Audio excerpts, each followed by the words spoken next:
He was scared to come back to Nigeria, really.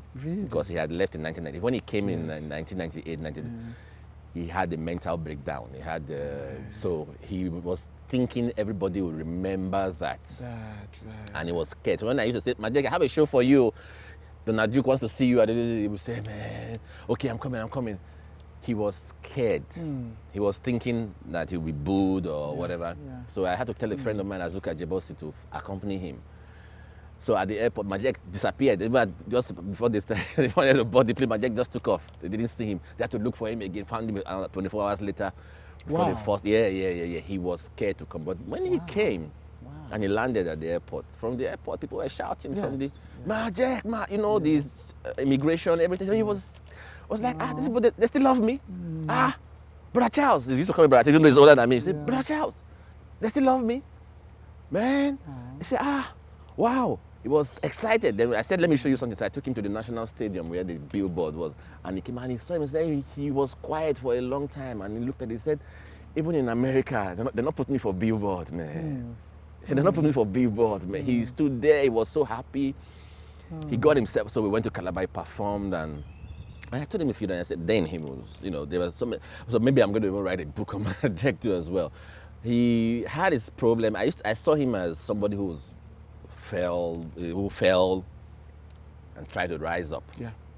And that's instructive for a lot of people, even for me too, because it happens to everybody. But the scorn of a society would not help him actualize whatever it is he wanted. You understand? So sometimes it takes somebody or some people who believe in you to tell you, hey, come, let me push, no wala. So his own, one night, I remember one night he told me when he came to Nigeria, I said, I know I'm not well. He used to say that. I know well, I know well. Everybody thinks I'm mad, I'm crazy, but my problem is spiritual. I'm not well, but I'm fine. So I used to wonder what he means by that. It was, I'm not well, but I'm fine. And the day he died, June, I think it was the first week of June, June 1st. My phone, I just woke up, I was seeing my phones were bored because I had stopped managing him then for a long time and all that. But people were calling, pressmen were calling, everybody was calling, and then I had to look at somebody and they said, Majek died. I said, what? It was a big shock.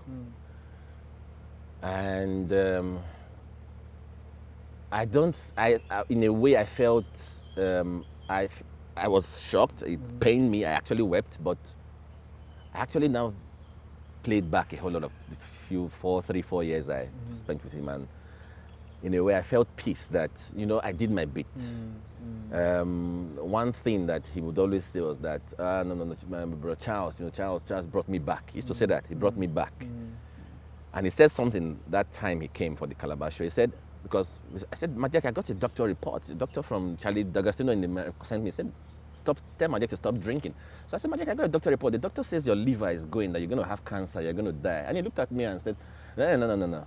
That was 2006. He said, I ain't going to die. I said, it's not my time to die. I said, I'm not going to die until my music gets to the ends of the earth. 2005, sorry. Now, at that time, there was no YouTube. So I didn't understand what he was saying. I said, I was seeing things physical. I said, what do you mean your music get to the end of the, is it your CDs or, he said, you go figure it out. So the day he died, when I remember that place, I said, oh, and I went, people were searching Majek, Twitter. Yes, good, yeah. I just remembered what he said, and I said, oh, this guy was being prophetic. He said, my music has to get to the end. That's where everybody can click something and say, that's what's going to happen. That's when I'm going to die.